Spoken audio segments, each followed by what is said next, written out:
بسم اللہ الرحمن الرحیم۔ السلام علیکم ناظرین، نظر جادو سے زیادہ خطرناک ہے اور عام ہے۔ جادو اور نظر کی اکثر علامات ملتی جلتی ہیں۔ ہاں، بعض علامات سے پہچانا جا سکتا ہے کہ یہ جادو نہیں، نظر ہے۔ نظر یا تو کسی کی حسد کی وجہ سے لگتی ہے یا پھر تعجب کی۔ یاد رہے، تعجب کی نظر ماں باپ کی بھی لگتی ہے، یعنی والدین بھی اگر بچوں کو دعا نہ دیں تو بچے ان کی نظر کے شکار ہو جاتے ہیں۔ جن لوگوں کی نظر لگتی ہے عموماً وہ معاشرے میں معروف ہوتے ہیں کہ فلاں کی نظر لگ جاتی ہے۔ یا دوسری علامت یہ ہے کہ جس کی بھی نظر لگی ہوتی ہے، اس کو دیکھ کے انسان کی طبیعت عموماً خراب ہوتی ہے۔ غصہ، چڑچڑاپن، عجیب سی بے چینی محسوس ہوتی ہے، یا پھر انسان کسی کو دیکھتا ہے خواب میں جو صرف ٹٹکی باندھ کر اسے دیکھ رہا ہوتا ہے، کہتا کرتا کچھ نہیں۔ نظر و حسد کی وہ علامات جو جادو اور اس پہ فرق کرتی ہیں درج ذیل ہیں: دل کی دھڑکن کا کام یا زیادہ ہونا، دل ٹوٹا محسوس ہونا اور موت کا خوف،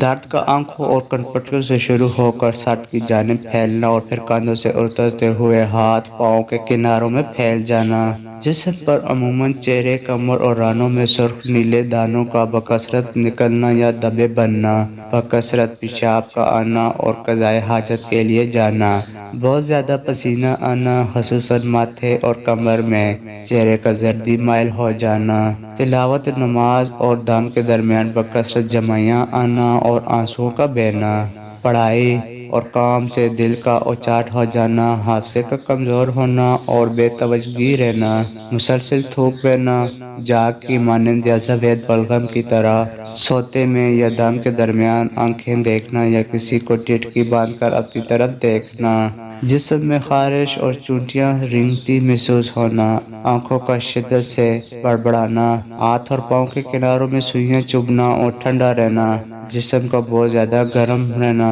انسان کا اپنے آپ سے لاپرواہ ہو جانا، خصوصاً عورتوں کا اپنی زیب و آرائش سے بے نیاز ہو جانا، بچوں کا ماں کا دودھ نہ پینا، بہت زیادہ رونا، پلکوں پر بوجھ محسوس کرنا، آنکھوں میں عجیب سی تیز چمک محسوس کرنا، جوڑوں میں بوجھ محسوس کرنا۔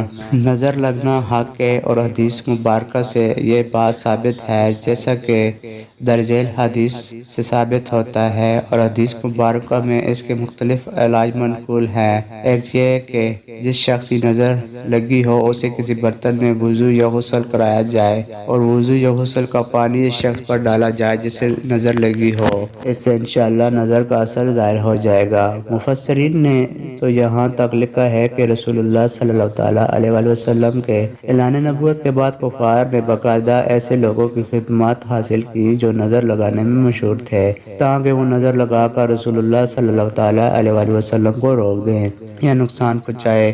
اللہ تعالیٰ نے آپ علیہ السلام کو اس سے محفوظ فرمایا اور قرآن کریم میں اسے ذکر فرمایا۔ ام المومنین حضرت عائشہ رضی اللہ تعالیٰ عنہ سے روایت ہے کہ نظر بد کے اثرات کے خاتمے کے لیے نبی کریم صلی اللہ تعالیٰ علیہ وآلہ وسلم نے ماخوذ دین پڑھنے کی ہدایت فرمائی۔ اسی طرح صحیح بخاری میں ام المومنین ام سلمہ رضی اللہ تعالیٰ عنہ سے بھی روایت ملتی ہے کہ ایک لڑکی کے چہرے پر کالے نشان تھے۔ جب نبی کریم صلی اللہ تعالیٰ علیہ وآلہ وسلم نے اسے دیکھا تو ارشاد فرمایا کہ یہ نظر بد کا شکار ہے، اس پر دم کرو تاکہ اس سے نظر بد کے اثرات ختم ہو جائے۔ حضرت ابو ہریرہ رضی اللہ تعالیٰ عنہ سے بخاری میں روایت ہے کہ نظر بد حقیقت ہے۔ حدیث مبارکہ میں تو اس سلسلے میں بہت ہی واضح ہدایات موجود ہیں۔ نبی کریم صلی اللہ تعالیٰ علیہ وآلہ وسلم نے فرمایا نظر کا لگ جانا حق ہے۔ ایک جگہ ارشاد ملتا ہے کہ نظر کا لگ جانا حق ہے، اگر کوئی چیز تقدیر سے آگے بڑھ سکتی ہے تو وہ نظر ہوتی ہے۔ اور ایک روایت میں تو یہ بھی فرمایا کہ نظر انسان کو قبر تک اور اونٹ کو ہانڈی تک پہنچا دیتی ہے۔ ایک روایت میں اس کا بھی بیان ہے کہ اس امت میں اموات تقدیر کے بعد سب سے زیادہ نظر کی وجہ سے ہوں گی۔ دعا ہے کہ اللہ تبارک و تعالی ہم سب کو نظر بد اور حسد سے بچائے، آمین۔ ناظرین، اگر آپ کو یہ ویڈیو اچھی لگی ہو تو ویڈیو کو لائک کر دینا اور چینل کو سبسکرائب کر دینا، اور دعاؤں میں یاد رکھنا۔ اللہ نگہبان۔